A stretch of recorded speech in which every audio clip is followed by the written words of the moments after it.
आदाब नाज़रीन, खबरनामे में आपका इस्तकबाल है। मैं हूं रेशमा आपके साथ। आइए हेडलाइंस पर नजर डालते हैं। बिहार में नीतीश कुमार की काबीना में तौसी। भारतीय जनता पार्टी के कोटे से 7 नए वज़ीरा का तकर्रुर किया गया, जिनमें संजय सरावगी और सुनील कुमार भी हैं शामिल। मरकजी वजीर दाखिला अमित शाह तमिलनाडु के दौरे पर कोयम्बटूर में बीजेपी के 3 नए दफातर का किया इफ्तिताह। कहा, विजय अभियान इस साल दिल्ली से हुआ शुरू। 2026 में तमिलनाडु में एनडीए की हुकूमत बनकर होगा खत्म। वजीर खारजा जयशंकर ने Japan Hindustan Africa business forum से अमली तौर पर खिताब किया। कहा, भारत और जापान अफ्रीका की पायदार और जामे तरक्की के लिए है पुरअज़्म।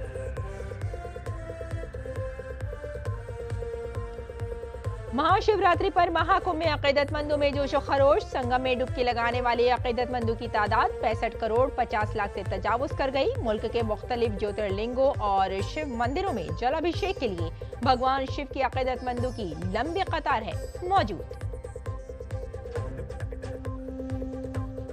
और आईसीसी चैंपियंस ट्रॉफी में आज इंग्लैंड और अफगानिस्तान के दरमियान करो या मरो का होगा मैच। हारने वाली टीम सेमीफाइनल के दौर से हो जाएगी बाहर।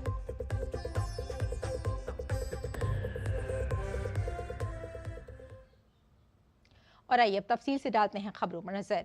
बिहार में आज नीतीश कुमार की काबीना में तौसी की गई है। पटना के राजभवन में मुनक्किदा एक सादा तकरीब में बिहार के गवर्नर आरिफ मोहम्मद खान ने 7 वज़रा को ओहदे और राजदारी का हलफ दिलाया। हलफ लेने वाले सभी 7 वज़रा भारतीय जनता पार्टी के कोटे से हैं। नीतीश हुकूमत में जिन 7 वज़रा ने आज वजीर के तौर पर हलफ लिया, उनमें बीजेपी से संजय सरावगी और साथ में जीवेश मिश्रा, राजू कुमार सिंह, विजय मंडल, सुनील कुमार, मोतीलाल प्रसाद और कृष्ण कुमार मंटू शामिल हैं।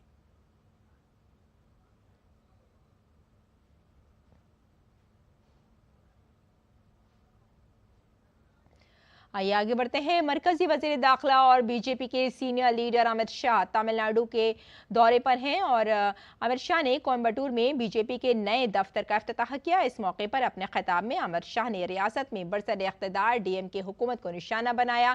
उन्होंने कहा कि अगले साल होने वाले तमिलनाडु असेंबली इंतखाबात में एनडीए की हुकूमत बनेगी। 2024 में ही पहली बार हम ओडिशा के अंदर पूर्ण बहुमत की भारतीय जनता पार्टी की सरकार बनाए हैं। बहुत समय के बाद आंध्र प्रदेश में भी एनडीए की सरकार बनी है। हरियाणा, मुंबई, महाराष्ट्र और दिल्ली, ये तीनों विजय की हैट्रिक ने देश की जनता का भरोसा भाजपा पर है वो साबित किया है। 26 तमिलनाडु में एनडीए की सरकार के साथ समाप्त करेंगे। मैं तमिलनाडु भर के भारतीय जनता पार्टी के कार्यकर्ताओं का आह्वान करने आया हूं। समय आ गया है तमिलनाडु में डीएमके की ये देश विरोधी और भ्रष्टाचारी सरकार को समाप्त करने का। सदर जमहूरिया द्रौपदी मुर्मू ने आज मध्य प्रदेश के छतरपुर जिले में बागेश्वर धाम का दौरा किया और लड़कियों की इज्तिमाई शादी की तकरीब में शिरकत की। खवातीन को बाइख्तियार बनाने के बारे में बात करते हुए सदर जमहूरिया ने खवातीन को खानदान और मुआशरे में बाइख्तियार बनाने की बात कही। उन्होंने खवातीन पर जोर दिया कि वो खुद को तालीम याफ्ता बनने, खुद इन्हिसार और मजबूत बनने के लिए मुसलसल कोशिशें करती रहें।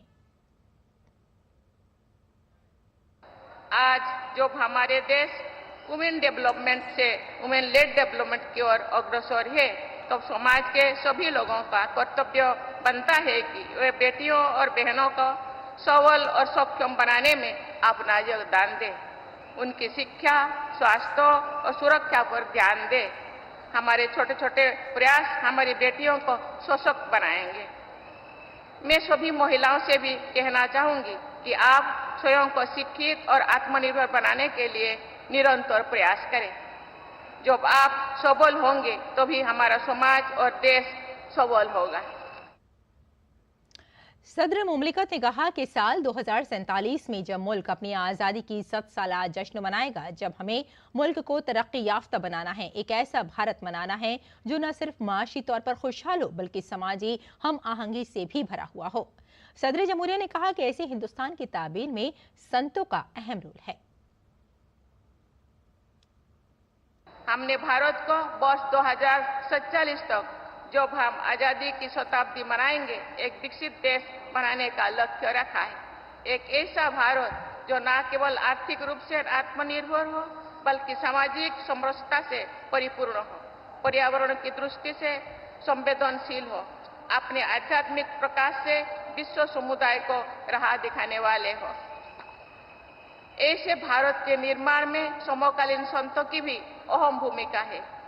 ये लोगों को सामाजिक एकता बढ़ाने के लिए और पर्यावरण संरक्षण के लिए तथा अपनी ऊर्जा को राष्ट्र निर्माण में लगाने के लिए प्रेरित करते रहते हैं।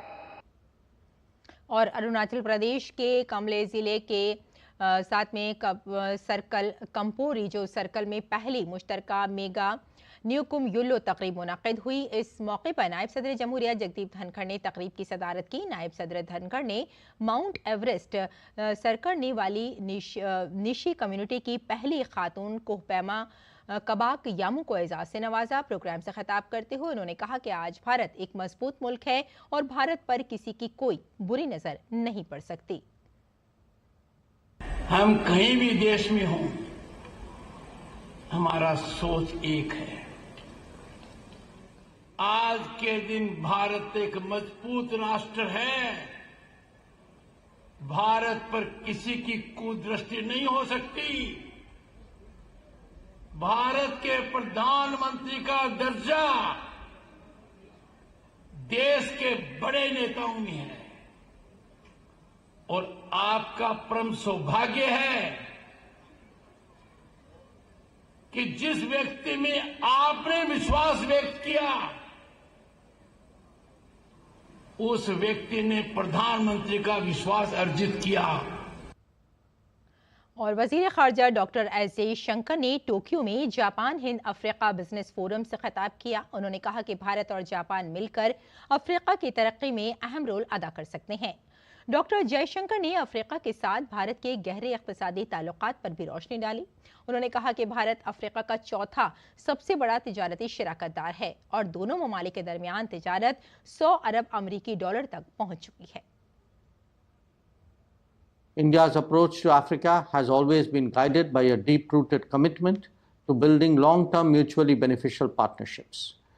Unlike extractive models of engagement, India believes in capacity building, skill development and technology transfer, ensuring that African countries not only benefit from investments but also develop self-sustaining growth ecosystems. Jaishankar ने जमहूरी इक़्तिदार, आज़ादी और कानून की हुक्मरानी के तई अपनी वाबस्तगी का इयादा करते हुए अफ्रीका और उससे आगे के ममालिक के साथ ताल्लुकात को मजबूत बनाने के लिए भारत और जापान के मुश्तरका विजन का खाका भी पेश किया। ग्लोबल साउथ के किरदार पर उन्होंने कहा कि भारत अफ्रीका और दीगर ममालिक के लिए एक अहम सनती मरकज बन सकता है जहां जापानी कंपनियां सरमायाकारी कर सकती हैं। वजीर खारजा ने भारत की कोशिशों का हवाला दिया, खासतौर पर voice of the global south summit और इसकी G20 सदारत के जरिए, जिसके दौरान उसने G20 में अफ्रीकी यूनियन की मुस्तकिल रुकनियत के लिए कामयाबी के साथ सहूलत फराहम की।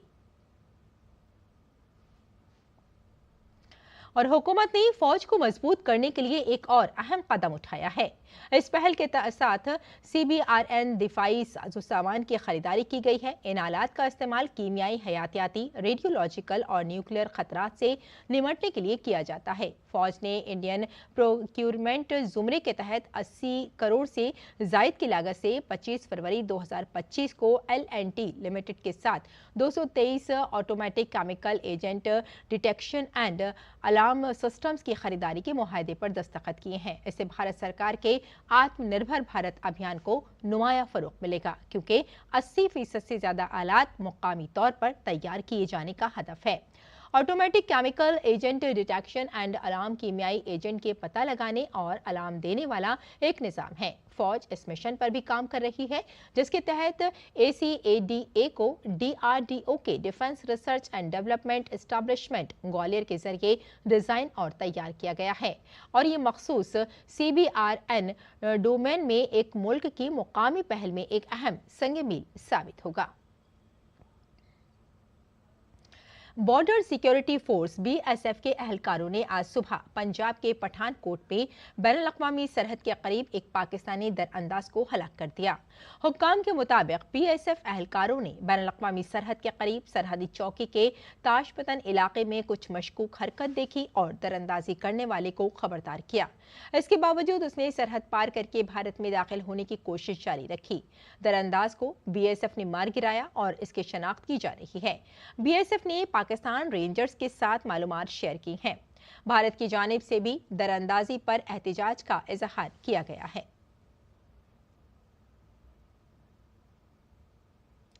और जब से शराब घोटाले पर CAG की रिपोर्ट दिल्ली असेंबली में पेश की गई है, बीजेपी आप पर मुसलसल शदीद तनकीद कर रही है। बीजेपी लीडर अनुराग ठाकुर ने केजरीवाल की पार्टी पर हमला करते हुए कहा कि अरविंद केजरीवाल दिल्ली शराब घोटाले के किंग पिन हैं। यही वजह है कि केजरीवाल ने बरसों तक असेंबली में CAG रिपोर्ट पेश करने से गुरेज किया, ताकि अरविंद केजरीवाल और आपकी बदउनवानी और जराइम दिल्ली के लोगों के सामने न आए। भ्रष्टाचार के जो गुनाह उनके सामने आए हैं उनको जग जाहिर ना होने दिया जाए, उस पर चर्चा ना हो। अब वो जनता के सामने आ गई, दिल्ली विधानसभा का एक हिस्सा बनी। जो मोदी जी ने कहा था कि हम सत्ता में आते ही उन रिपोर्ट्स को जग जाहिर करेंगे, विधानसभा में लाएंगे, वो दिल्ली की लोकप्रिय मुख्यमंत्री रेखा गुप्ता जी ने करके दिखाया है। अब साफ समझ आता है कि किंग पिन शराब घोटाले के अरविंद केजरीवाल जी चेहरा बचाने के लिए अब अपने राज्यसभा के सांसदों के घर खाली करवा रहे हैं, उस पर कब्जा कर रहे हैं और बैक डोर से राज्यसभा में एंट्री लेने का प्रयास कर रहे हैं। और तेलंगाना में रियासती हुकूमत ने एक बड़ा फैसला लेते हुए तमाम बोर्ड्स में तेलुगु जबान को लाजमी करार देने का हुक्म जारी किया है। तालीमी सेशन 2025-26 से क्लास 9 में तेलुगु जबान का मुतालिया लाजमी कर दिया गया है। रियासती हुकूमत ने साल 2018 में तेलंगाना स्कूलों में तेलुगु की लाजमी तालीम एक्ट नाफिज किया था, जिसके तहत सरकारी इमदाद याफ्ता स्कूलों के साथ साथ CBSE, ICSE, IB और दीगर बोर्ड से मुंसलिक स्कूलों में तेलुगु की तालीम को लाजमी करार दिया गया था। इसके तहत स्कूल इंतजामिया के साथ मीटिंग के बाद CBSE, ICSE और दीगर बोर्ड्स में 9वीं और 10वीं जमात के तलबा को तेलुगु पढ़ाने का फैसला किया गया है, जिस पर आइंदा तालीमी सेशन से अमलावरी होगी। और लद्दाख के जिला करगिल में आज शदीद बर्फबारी हुई। करगिल कस्बे में सुबह से 4 से 5 इंच तक बर्फबारी रिकॉर्ड की गई। तवील खुश्क साली के बाद भारी बर्फबारी ने करगिल को राहत पहुंचाई है। बर्फबारी की वजह से आपको बता दें कि पारका चिक, रंगदुम और खारदोंगला और साथ में चांगला जैसे बाकी इलाकों में सड़कें बंद हो गई हैं, जिसकी वजह से लोगों को शदीद परेशानी का सामना है। इसके साथ ही 28 फरवरी तक दरमियाने दर्जे से शदीद तूफान का इम्कान जाहिर किया गया है। आइंदा चंद रोज में मजीद जालाबारी का भी इम्कान है। हुक्काम ने रिहायशियों और सयाहों को वहां सफर न करने का मशवरा दिया है। और आइए नाज़रीन, अब बात कर लेते हैं उत्तर प्रदेश के प्रयागराज में मनाए जा रहे महाकुंभ मेले से मुताल्लिक़ खबरों की।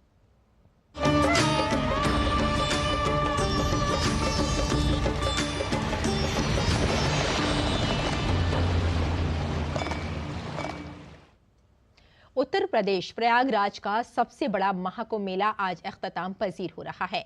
ऐसे में महाकुंभ के मुकम्मल होने से पहले कई संत और बाबा काशी विश्वनाथ के दर्शन और पूजा करने वाराणसी पहुंच गए हैं। महाकुंभ के दौरान अखाड़ों से संत और बाबा काशी आते हैं। वहां बाबा विश्वनाथ की पूजा की जाती है। काशी आने वाले अखाड़ों के संतों और बाबाओं ने बाबा विश्वनाथ की पंचकोसी परिक्रमा अंजाम दी। फिर महाशिवरात्रि के दिन बाबा विश्वनाथ का अभिषेक किया जाता है और पूजा की जाती है। काशी आने वाले अखाड़ों के संतों और बाबाओं ने पूजा और हवन किया और कथा भी सुनाई। उत्तर प्रदेश में महाशिवरात्रि के मौके पर पवित्र स्नान के लिए प्रयागराज के त्रिवेणी संगम में बड़ी तादाद में अकीदतमंद जमा हुए। उत्तर प्रदेश हुकूमत के मुताबिक तकरीबन 81 लाख से जायद अकीदतमंदों ने आज संगम में स्नान किया। इसके साथ ही 13 जनवरी से शुरू होने वाले महाकुंभ में पहुंचने वाले अकीदतमंदों की तादाद 65 करोड़ से तजावुज कर गई। रियासती हुकूमत के मुताबिक इस महाकुंभ में सिर्फ भारत और चीन को छोड़कर दुनिया के तमाम ममालिक की आबादी से ज्यादा लोग पहुंचे। कुंभ मेला हर 12 साल में एक बार होता है। इसका एहतमाम खास तौर पर 4 बड़े मकामात प्रयागराज, हरिद्वार, उज्जैन और नासिक में किया जाता है। प्रयागराज के बाद अगला कुंभ उत्तराखंड के हरिद्वार में होगा। अर्ध कुंभ मेला 6 साल में एक बार हरिद्वार और प्रयागराज के किनारे लगाया जाता है। मुकम्मल कुंभ मेला 12 साल में एक बार मुनक्किद किया जाता है, जो प्रयागराज में होता है। 12 कुंभ मेलों की तकमील के बाद एक महाकुंभ मेले का एहतमाम किया जाता है। इससे पहले साल 2013 में प्रयागराज में महाकुंभ का इनाकाद किया गया था।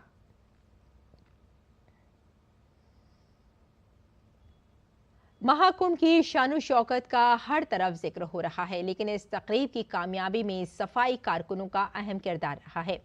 इस अनथक मेहनत को खराज तहसीन पेश करने के लिए पंच तत्व संस्था ने एक खुसूसी प्रोग्राम का एहतमाम किया। तंजीम की बानी वाटर विमेन के नाम से मशहूर सामाजिक कारकुन शिप्रा पाठक ने 1500 से ज्यादा स्वच्छता मंत्रों का एजाज से नवाजा गया। उन्होंने कहा कि सफाई के कारकुनों की मेहनत की वजह से ही महाकुंभ का शानदार एहतमाम किया जा सका। उन्होंने इन कारकुनों की खिदमत के जज्बे की तारीफ की और उन्हें मुआशरे का हकीकी हीरो करार दिया। सोमवार को महाकुंभ नगर में विश्व कीर्तिमान रचने का प्रयास किया गया हमारे स्वच्छाग्रहियों द्वारा, स्वच्छता प्रहरियों द्वारा। तो सोमवार को ही इनका सम्मान किया गया पंचतत्व संस्था द्वारा, एक गैर सरकारी संगठन, समाज सेवी संगठन जो कि नदी कार्यों के लिए संरक्षण के लिए समर्पित है, पर्यावरण के संरक्षण के लिए समर्पित है। और पंचतत्व संस्था की संस्थापक हमारे साथ हैं शिप्रा पाठक जी, जो कि एक प्रतिबद्ध व्यक्तित्व है नदी संरक्षण के लिए, जिन्होंने सरयू से लेकर हिंद महासागर तक की यात्रा की है, पदयात्रा की है। राम वनगमन क्षेत्र के उन क्षेत्रों से गुजरी हैं जहां से उन्हें वनवास हुआ था। आप बहुत बहुत साधुवाद इसलिए कि उन स्वच्छाग्रहियों का आपने सम्मान किया। नर्मदे हर कुंभ की धरा से आप सभी देशवासियों को प्रणाम भेजती हूँ। जैसा कि आपने कहा कि सुबह में उनका एक गिनीज बुक में नाम लिखने के लिए एक साथ वो एक जगह एकत्रित थे, ये संदेश देने के लिए कि एक साथ कुंभ में 16,000 स्वच्छता कर्मचारी जो हैं वो सफाई कर रहे हैं। ये तो एक दिन था जब गिनीज बुक में उनका नाम आ गया, पर ऐसे कितने रिकॉर्ड हैं जो हमारे सामने नहीं आए हैं। पर स्वच्छता कर्मचारी अगर किसी भी उत्सव में, किसी भी आयोजन में, कुंभ में, कहीं से भी आप एक दिन के लिए हटाकर देखिए, आपको समझ में आ जाएगा उनका महत्व क्या है, उनका स्थान क्या है। पिछली बार हमने इसी कुंभ में देखा था, 2019 में प्रधानमंत्री नरेंद्र मोदी जी ने उनके पांव पखारे थे, एक संदेश देने की कोशिश समत्व की, ममत्व की, और साथ ही साथ उनको सम्मानजनक उनके कार्य को सामाजिक रूप से स्थापित कर देंगे। हम बहुत भाग्यवान हैं कि हमारा भारत जिस दिशा में चल रहा है, विकास की, धर्म की, राजनीति की, अर्थ की, उसका नेतृत्व भारत में एक ऐसा व्यक्तित्व कर रहा है जो बहुत आध्यात्मिक है, आदरणीय मोदी जी। और उत्तर प्रदेश में एक ऐसा व्यक्तित्व कर रहा है जो मुख्यमंत्री होने के साथ साथ एक योगी और साधक भी हैं। ऐसा समन्वय भारत को मेरी अपने स्मरण में नहीं मिला है, और अगर राजा ऐसा कार्य करेगा तो प्रजा को भी उससे कहीं ना कहीं प्रेरणा लेनी चाहिए। लेकिन अगर आपने जो आज ये जिक्र निकाला आदरणीय मोदी जी का, हम उनकी भव्यता देखते हैं, हम उनका एक प्रताप देखते हैं। अरे मोदी जी ऐसे, मोदी जी विश्व में जा रहे हैं, मोदी जी ये कर रहे हैं। मोदी जी के उसके पीछे का रहन सहन क्या है, आचरण क्या है, वो संकेत क्या दे रहे हैं। वो मोदी जी इसलिए बने क्योंकि उन्होंने अंतिम व्यक्ति के बारे में भी सोचा। जो अंतिम पंक्ति का व्यक्ति खड़ा है वो कहीं परेशान तो नहीं है, ये योगी जी मोदी जी सोच रहे हैं। इसीलिए योगी जी मोदी जी उस स्थान पर ईश्वर द्वारा बैठा ले गए हैं। निश्चित तौर से देख सकते हैं कि अगर इस महाकुंभ को दिव्य और भव्य स्वरूप दिया गया है तो उसमें सबसे बड़ा पुरुषार्थ स्वच्छाग्रहियों का रहा है, स्वच्छता प्रहरियों का रहा है। गांधी जी ने सत्याग्रह का आह्वान करके देश को आज़ाद कराया, तो स्वच्छाग्रह का आह्वान करके प्रधानमंत्री नरेंद्र मोदी ने व्यवहार परिवर्तन तो किया ही, समाज में व्यावहारिक बदलाव तो लाया ही, साथ ही साथ इस व्यवहारिक बदलाव का सकारात्मक परिणाम दिखता है दिव्य भव्य डिजिटल और डिवाइन महाकुंभ, जहां पर स्वच्छाग्रहियों ने विश्व कीर्तिमान बनाने का प्रयास किया और जिसकी औपचारिक घोषणा 27 फरवरी को होगी। कैमरा पर्सन रमाकांत के साथ अश्विनी कुमार मिश्र, डीडी न्यूज, महाकुंभ नगर, प्रयागराज। तो ये थी उत्तर प्रदेश के प्रयागराज में मनाए जा रहे महाकुंभ मेले से मुताल्लिक खबरें।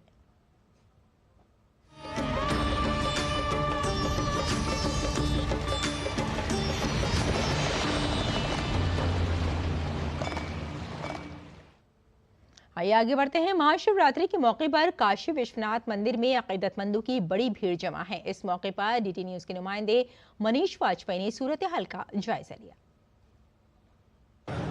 ये महाकुंभ का पर्व है, सनातन का गर्व है। आप ये सोच रहे होंगे कि मैंने ये क्या बोला। जी हाँ, बिल्कुल सही सोच रहे, क्योंकि मैं तो इस समय काशी में हूँ और आज महाशिवरात्रि का दिन है। महाशिवरात्रि का दिन यानी कि महाकुंभ का आखिरी स्नान पर्व। और महाकुंभ के आखिरी स्नान पर यहाँ पर हम देख रहे हैं पिछले कई किलोमीटर से लोग यहाँ पर आए हुए हैं और इस लाइन में यहाँ पर लगे हुए हैं। हम आपको दिखाना जरूर चाहेंगे कितनी लंबी लाइन लगी हुई है और बहुत ही श्रद्धा भाव के साथ लोग यहाँ पर काम कर रहे हैं। ये आप देख सकते हैं, यहाँ पर सेवा भाव का एक अनुपम उदाहरण यहाँ पर है। लोग घंटों से लाइन में लगे हुए हैं और इन लाइनों में लोगों को ये जल वितरण कर रहे हैं, जिससे जो बनता है आदमी वो करने की कोशिश करता है। यहाँ पर क्या कहना चाहेंगे, आज महाशिवरात्रि का दिन है। हर हर महादेव। बहुत अच्छे लग रहे हैं, हम लोग इस दिन इधर है और इस वाइब को हम लोग एक्सपीरियंस कर रहे हैं। It's a huge night to be here, it is an amazing experience. The well-maintained city, it's been a proud privilege to be here. The police has been doing its really good job. Along with that, we have Seva Karyakartas who is providing us water, food. We are not feeling like we are standing in line from couple of hours, but yeah, Baba ji का दर्शन करने के लिए आए हैं बैंगलोर से, and we feel so blessed and proud. आप कब से लगे हुए हैं और कहाँ से आए हुए हैं? रोहतास जिला से आए हुए हैं। अच्छा, कितनी देर से लगे हुए हैं? 2 घंटे से।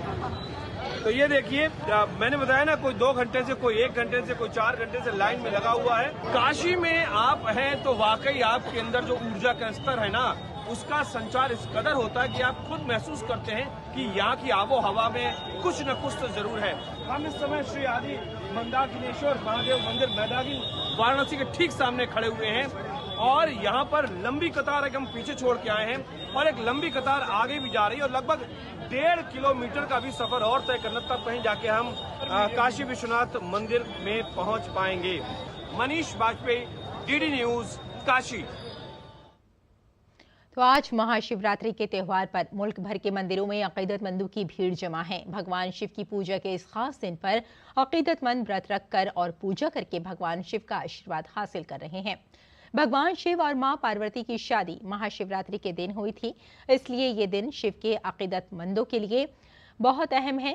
दिल्ली के चांदनी चौक पर वाक़ई गौरी शंकर मंदिर में आज भी अकीदतमंदों की बड़ी भीड़ देखी गई। अकीदतमंद सुबह से ही लंबे कतारों में खड़े हैं और भगवान शिव का जलाभिषेक कर रहे हैं। बेलपत्र, धतूरा और बेर पेश करके भगवान शिव को खुश करने का एक अनोखा नजारा यहाँ देखा जा रहा है। मंदिर के अहाते में माहौल हर हर महादेव के नारों से गूंज रहा है।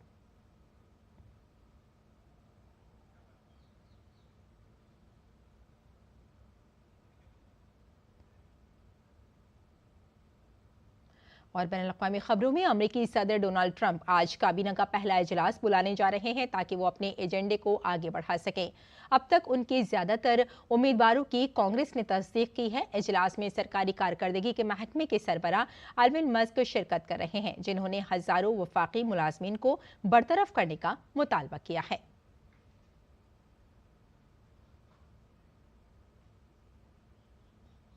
और चैंपियंस ट्रॉफी में आज लाहौर में ग्रुप बी में अफगानिस्तान और इंग्लैंड के दरमियान मैच खेला जाएगा। ये मैच दोनों टीमों के लिए करो या मरो की सूरत हाल है, इसलिए दोनों टीमें जीतकर टूर्नामेंट में अपनी मुहिम को बरकरार रखने की कोशिश करेंगी। दोनों ही टीमें अपना पहला मैच हार गई थी, इसलिए दोनों टीमें जीत दर्ज करके टूर्नामेंट में अपनी मुहिम को जिंदा रखने की कोशिश करेंगी। तो नाज़रीन, इस बुलेटिन में फिलहाल इतना ही। इजाजत दें। आदाब।